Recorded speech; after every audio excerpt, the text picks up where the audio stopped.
Okay, so good day everyone. My name is Arnold Madras. I'm the teacher blogger. So if it's your first time to join me here in my channel, I would like to personally welcome you. So I am currently connected at Western Mindanao State University, and that I am teaching grade books or the former world masterpieces in curriculum, and that this is really part of my major subjects that I'm teaching other than linguistics. And so I am excited to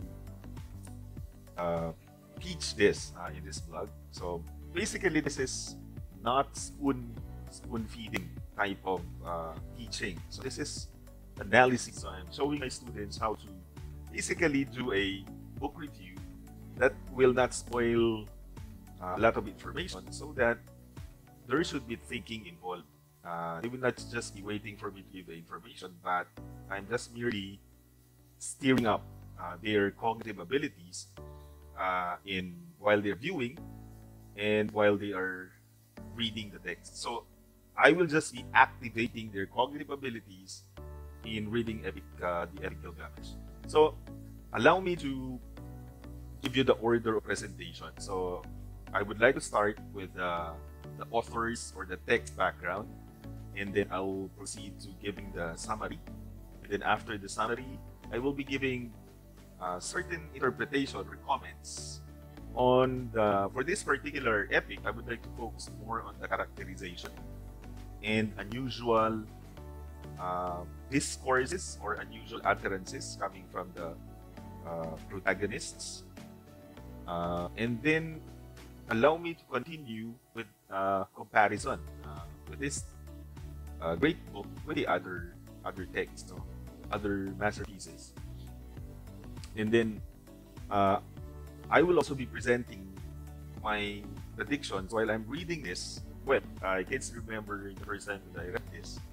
I had these predictions. No? I had these predictions in mind while I am halfway through the text. So it's important for me to give my predictions in order that the students will also do the same. And then I'll end up with the conclusion with this review. Now let's proceed with the first point, which is the author's background. Now, the text has no definite author because this was handed down through what we call literature as orality. So the method of preservation that this text was preserved was through orality. Orality is like handed down from generation to generation. So first spoken by the Sumerian people. As you know, Sumerian civilization was the first civilization, the earliest civilization in world history. And that part of that, the early civilization, the product of that was the first literature ever written, which was the Epic Gilgamesh. And so this is quite interesting because knowing that this is the first product of men's civilization, which is a story, a narration, or a narrative poetry, and then later on was preserved when it was written in tablet form, or it was the words inscribed in the tablets. So accordingly, orality by Sumerian people, then so there were five narrative points according to Encyclopedia Britannica, according to the editors of the Encyclopedia Britannica. There are 5 stories or 5 narrative points in these tablets. It was not specified as to what particular tablet, but there were 5 stories in the tablets. And then later on, the Akkadian language was also found as evidence that documented, that preserved the 12 tablets, but incomplete. Then later on, it was also written in Nineveh language by Ninevites. As you observe, these 3 languages, people were actually staying in Mesopotamia. That's why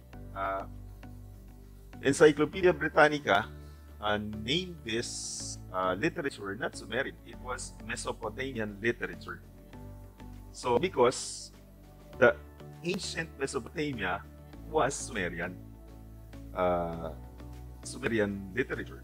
So, in fact, the old or the ancient Mesopotamia was Sumeria. I think that's the word, Sumeria. And the people were known as Sumerians. And so then later, Mesopotamia, and then the current Mesopotamia, as you know, it's Iraq.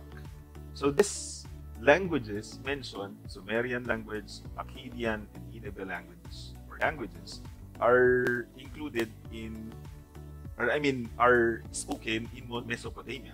Now, talking about the environment before, so there are river locations like Euphrates and Tigris.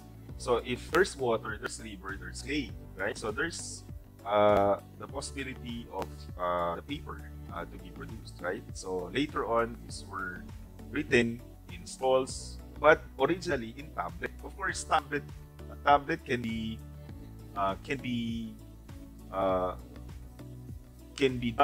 produced out of clay, right? So the presence of the river locations in Mesopotamia really helped in the civilization, which would include literature, recorded writings before. And I think that's important in history. But again, the class is not history.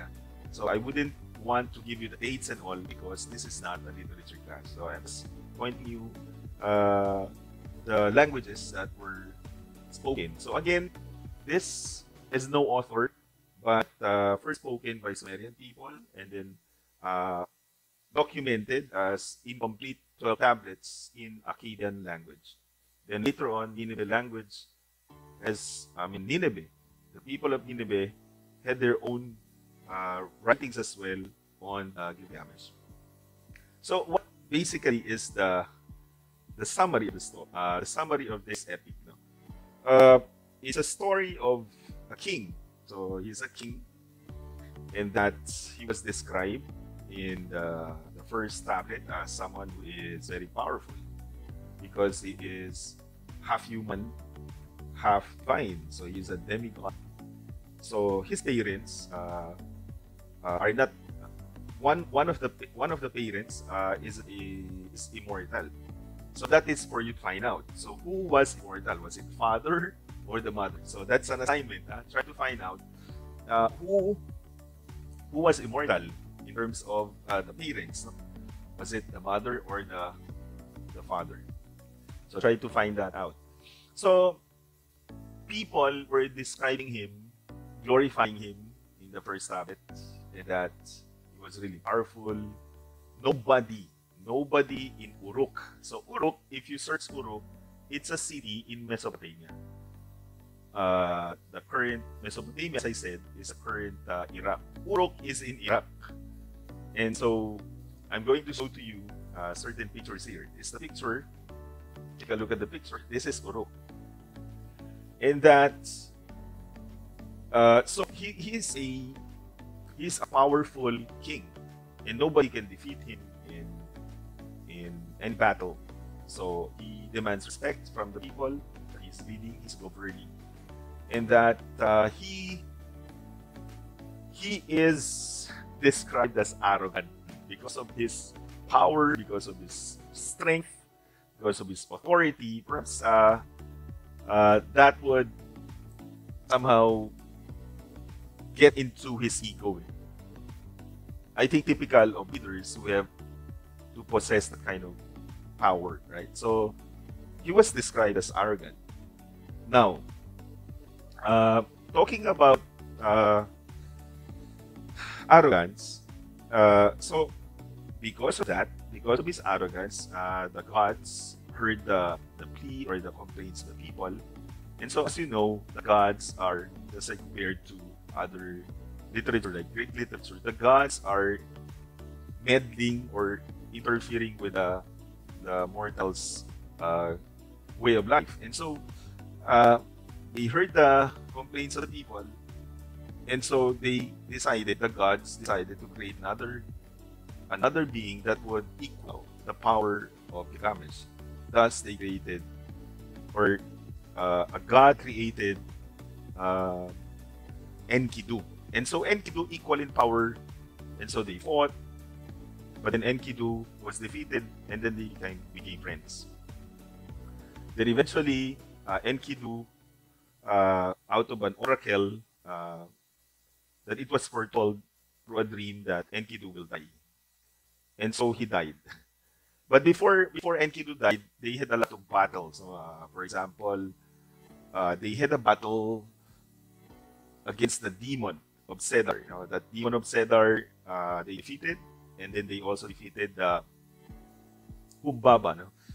And then they also defeated the god who was the brother-in-law of Ishtar. Ishtar was a goddess who was in love with Gilgamesh, but then Gilgamesh refused marry or refused the advancement of Ishtar, and so she was insulted and sent her brother-in-law the bull of heaven, a very powerful god, to kill Gilgamesh. But then both Enkidu and Gilgamesh helped one another, and then they defeated the bull of heaven. But then the detriment of Enkidu, so as we're told, he died. No? And so this really affected Gilgamesh. So it really affected him because Enkidu became his friend. But then even if he was really that strong, would possess extraordinary power, authority, bravery. But then this really affected him. And Enkidu's death affected really quite significantly on his mental and emotional state. And so he began his journey to look for Utnapishtim. Utnapishtim was the men who survived the flood.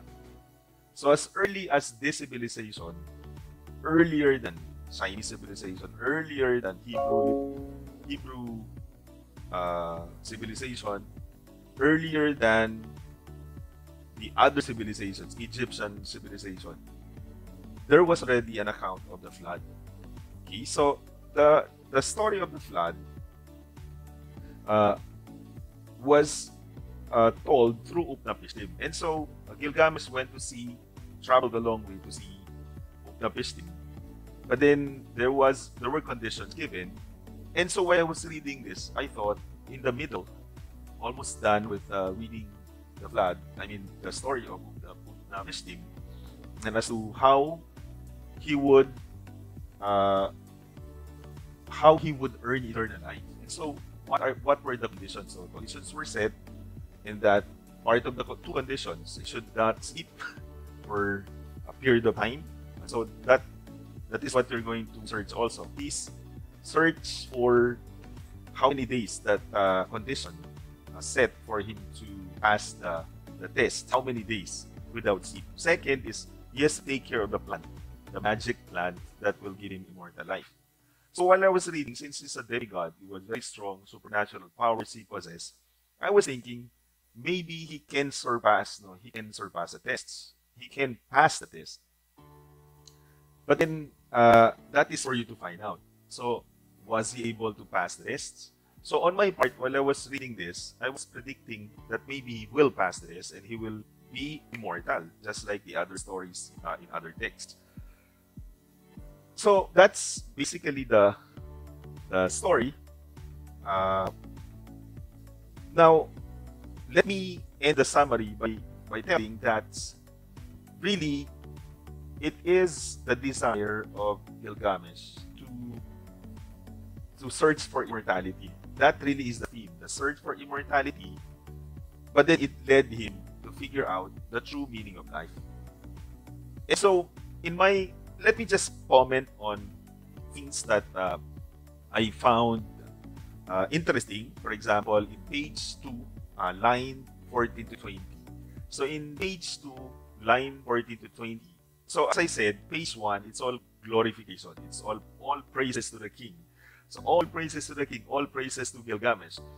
But then, in page 1, all praises, the narrator, there's a narrator Uh, so please do click the link on the complete tablets. So I'm including the complete copy, the 12 tablets in PDF form here, the link, so that you will have to read the 12 tablets.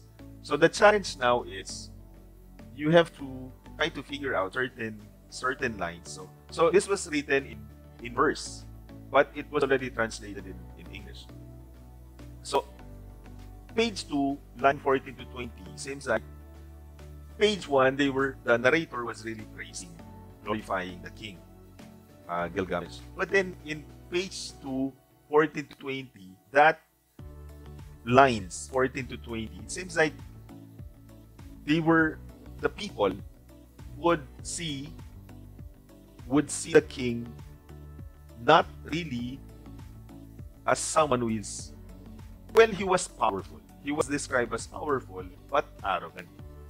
See, first, page 1, all praises, all glorification. They were glorifying, the narrator was glorifying, but in lines 14 to 20, page 2, it seems like there's a shift of how people would see his leadership, which runs contrary, in fact, to how he was having interaction with his mother. So I noticed that in terms of his relationship with his mother, he was, in terms of the conversation, like for example, in page 6, no, it seems like his obedience to his mother, the way he conversed with the mother, because the mother was telling him about Oracle. The mother foretold the coming of Enkidu, who was supposed to be his enemy, but it was already foretold that Enkidu will become his friend and will eventually defend him against their fight against the evil entities like the demon and the bull of heaven. So that's the point. How is it possible that he was described as arrogant by the people, and yet he was really very good son to a mother? Based on the tone of conversation, he listens to the mother. And the way he talks to his mother is not arrogant. He was a sweet son, if I may use the adjective sweet. The tone, I'm talking about the tone.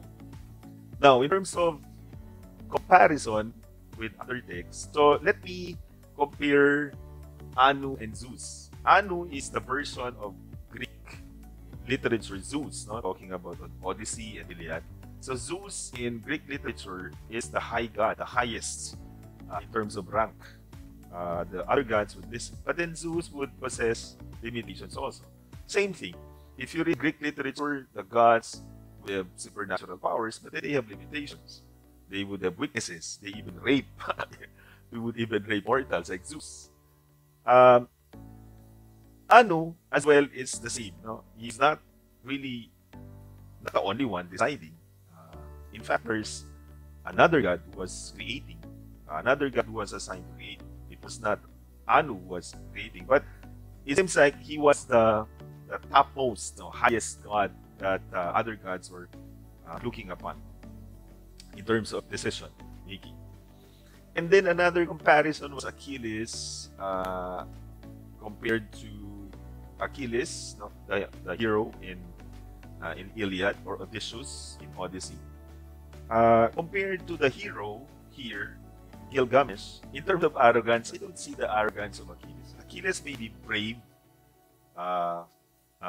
fierce in fighting, but in terms of being described, being seen by people as someone who was heroic traits but not arrogant. He would fight to the death, but then perhaps it depends on what situation. Because I don't really totally or absolutely agree that Gilgamesh was really that arrogant. Perhaps it's how people perceive him to be. Other people might not. Like, for example, the mother or the family or the relatives, right? It's, leadership, it depends on how people would perceive the leader to be. I think we can also relate to that, right? We can see leaders who are quite a different strategy on how to confront with problems. The method or strategies might be harsh, but then the leader, though authoritative, may achieve the results expected. Now, same thing with Gilgamesh. Perhaps he was viewed as someone who was very authoritative. That's why he was described as arrogant. But then there's discipline in Uruk. There's progress in Uruk because of his leadership. But his ways might be harsh, right? I think that's arrogance. Now, in terms of the position, they have different positions. So Gilgamesh was king. Achilles was a hero, was a warrior, fighter. So in terms of responsibility, quite different personality. Responsibility given to Gilgamesh, since he was a king at the same time he is a warrior, right? Now, talking about the flood, there's a very controversial point raised in these sources that I'm giving you. So, partly, one source that I included here would be talking about for example, there were scholars before, like archaeologists, in the name of Austin Henry Layard. Austin Henry Layard was an archaeologist who was one of those who pioneered the excavation of evidence of the Sumerian literature. And there were pieces of evidence proving that the story of the flood of Utnapishtim was actually predated earlier than the civilizations of Hebrew, Egyptian literature, even Chinese, earlier. So how was it possible that they have this story? Now, the scientists like Layard and other scientists would argue that the story of Noah, was just patterned after Utnapishtim's story because of the similarities, right? The similarities of the story, the instruction of the gods to Utnapishtim, you know. So if you are going to read the actual tablet, I wouldn't want to reveal to you the spoil. So spoiler alert, I wouldn't want to spoil you the information about the flood. I want you to read the tablet about Utnapishtim. But according to Layard and other archaeologists, it's possible that Noah's story was just patterned after the first account of the flood. Because for archaeologists, this could not be actual, but it's a product of literature. And therefore, it's an epic. I mean, it's a product of men's imagination, not factual. Contrary to what the other scientists would prove, that really Bible stories would have evidence, factual evidence in the history. So these are some of the controversial points that I noted. So Utnapishtim in the Epic Gilgamesh found in tablets 9 and 10. So please do read 9 and 10 about the account of Utnapishtim. And I'm going to give you a discussion question that you will answer about this account. And I want you to argue whether it's right for the archaeologists to say that in fact these pieces of evidence they found would link to the point, the argument that Noah's the flood story was just patterned after Utnapishtim in Gilgamesh. So what were my predictions? So my predictions here were the first prediction was, I was thinking that since he was really in search of immortality, I felt while I was reading this for the first time, I thought that he will achieve his desire, because it depends on one's desire. I felt that because of his strength as a demigod, it's possible that he will achieve immortality and that he will pass the tests given by Utnapishtim. But while I was reading this, of course I know what's ending because I'm done reading this. So I want you to find out what happened. Was he able to achieve immortality? So that's a question. But on my part, I thought that really he will be able to achieve immortality because of strength and power, that he can do any task under the sun, right? Because he was a demigod. And then another Yeah, I think I already included the. Another prediction is he will be helped. No? He will be helped. He will be entertained by Upnapishtim, and that he will be able to take care of the plants. He will be able to surpass the tests, like staying awake for a particular period of time. So that he need, how many days that he needs to stay awake? That's part of the condition, and try to find out also the answer to that. And the magic plant he will be able to protect. Now, try to find out if indeed my predictions were correct.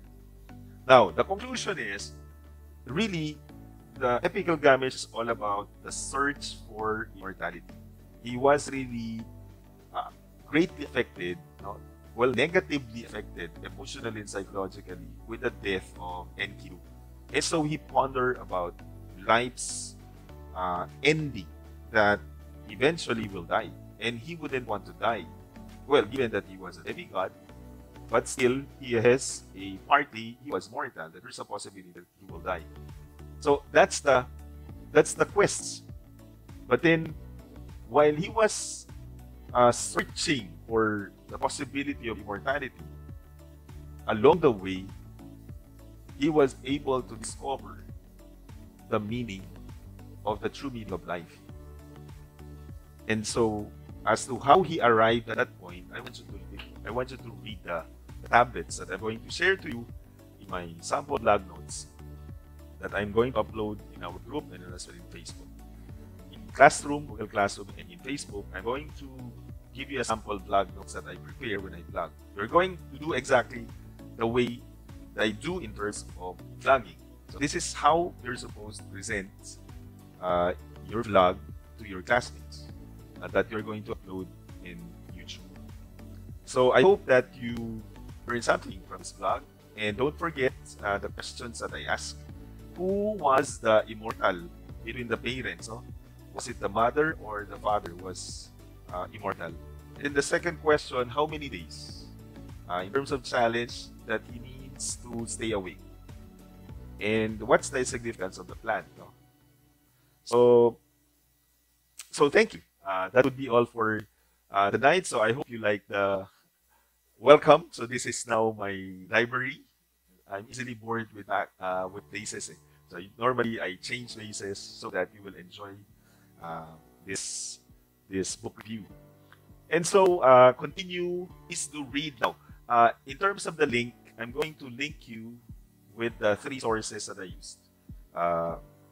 Encyclopedia Britannica, and one more link that I'm going to share to you that is very much relevant to this discussion about certain issues concerning the texts. And as well, I'm going to share to you the 12 tablets in English, written in English, but in verse form. So please don't forget to like, subscribe, comment, and share this blog to your friends, to your classmates. Now, please do help me share my channel to others so that the value for reading will be promoted, so that students will have to have that love and passion for reading and writing. So please do continue to follow me in my blogs. Whenever I upload, please follow so that you will learn something out of my review. So thank you. This has been Arnel Madraso, now signing off. Bye. See you later.